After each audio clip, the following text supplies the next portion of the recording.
النهارده هنتكلم عن ماتش انجلترا وايطاليا اللي انتهى بنتيجه 2-1 لتاني مره على التوالي. انجلترا بتكسب ايطاليا.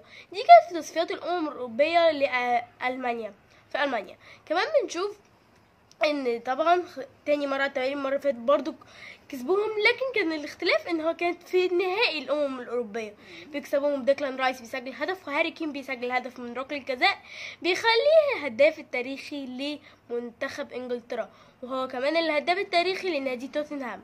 وكمان بنشوف اللاعب ماتيو رودريجو بيسجل الهدف الوحيد لايطاليا.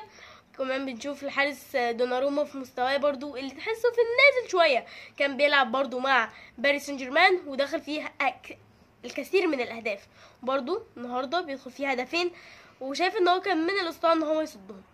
وكمان بنشوف ان اللاعب لوك شو بياخد انذارين في 3 دقايق بيخليه يطرد، يعني نخف العنف شويه يا جماعه. بس كام حبيت احكي لكم اللي حصل في المباراه. بس كام قبلكم فيديو جاي.